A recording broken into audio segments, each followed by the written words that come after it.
Hello! Believe it or not, today we're actually doing an extension of metric measurements. Previous lesson was how to convert within the metric system, like from milliliters to decaliters or something like that.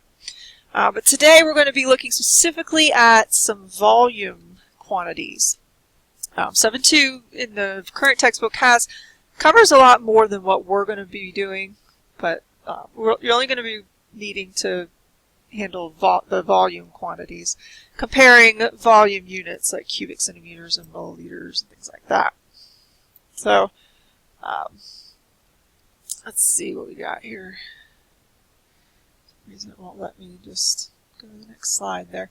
Okay, so here is a chart that shows some of the conversions. It turns out that if you draw a box, or like let's say you have a box that's 1 centimeter by 1 centimeter by 1 centimeter.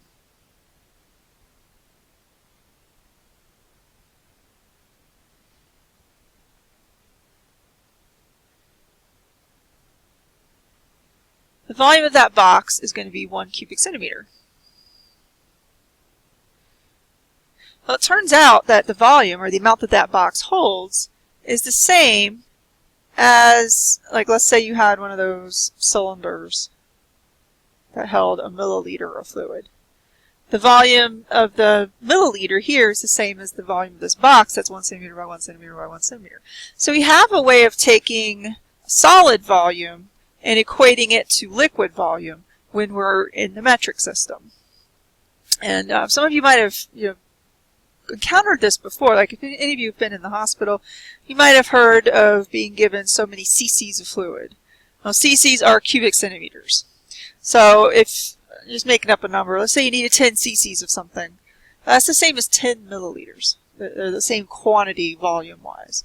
I'm finding out from students that work in the hospital system that increasingly they're going away from using cubic centimeters or the cubic units, and they're sticking with using milliliters or liters, because they're trying to avoid having confusion and mistakes.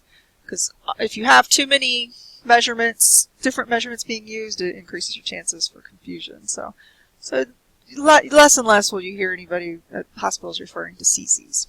But that's what that is, cubic centimeters versus milliliters.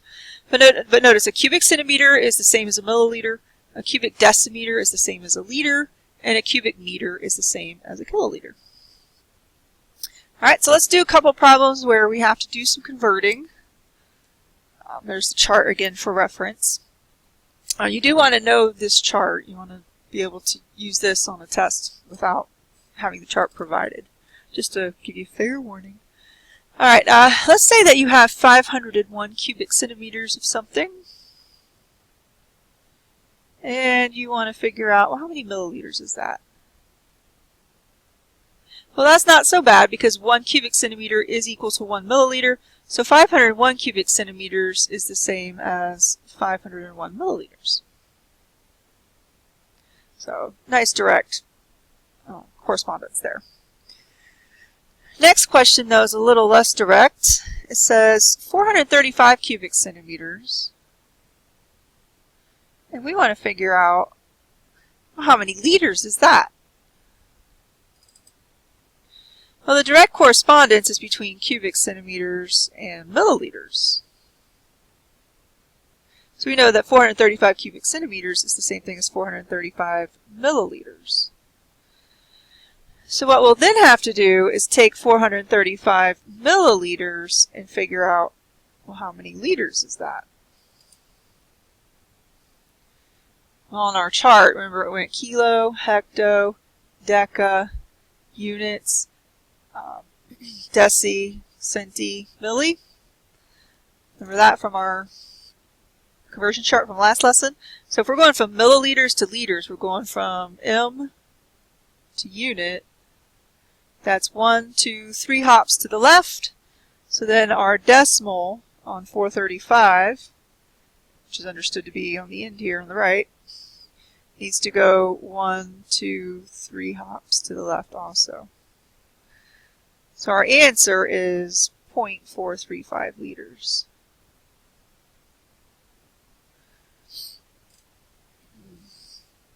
So I had to do a little more work with that one.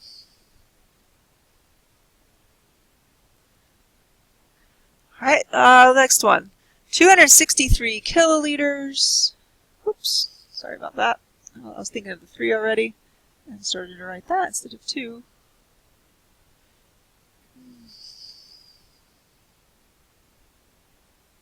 Okay, so 263 kiloliters.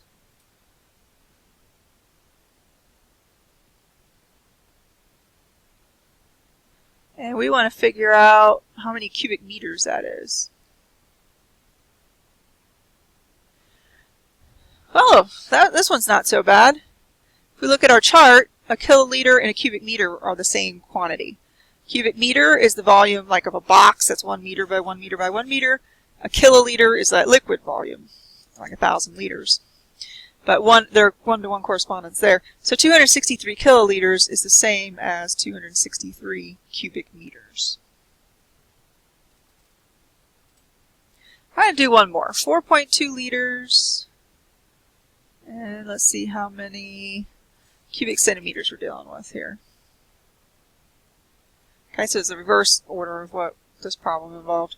In this one, we're given liters and want to find cubic centimeters. Cubic centimeters equate to milliliters. So I think our best thing to do first is figure out, well, how many milliliters is this? And once you know how many milliliters it is, then that's the same number of cubic centimeters. So from milli to liter, which we did a milli to unit earlier, or from liter to milli, actually, we're going from the unit liter to milli. In that case, we're going 1, 2, 3 hops to the right. So we got to take our decimal and move it 1, 2, 3 to the right. So we end up with 4,200 milliliters, which is the same thing as 4,200 cubic centimeters. So if you have to move your decimal, only move it if it's in terms of milliliters, liters, or kiloliters. Don't try to move decimals when it's in cubic centimeters, cubic decimeters, or cubic meters. That gets really messy. So if you have to do any converting, make sure you have things in terms of milliliters, liters, or kiloliters first. Do your decimal conversion and then go from there. But there you go. That's all you have to know for 7.2. And that wraps up your metric system that you have to know for the course. So there's that. And then we're skipping the next section, 7.3, which is on mass and temperature. Although it's got lots of good information, we just don't have time, so we're skipping that. So when you join me again, you're going to be joining me for content that relates to 7.4. And we'll discuss that further when we get there. Okay, thank you for joining us, and see you soon.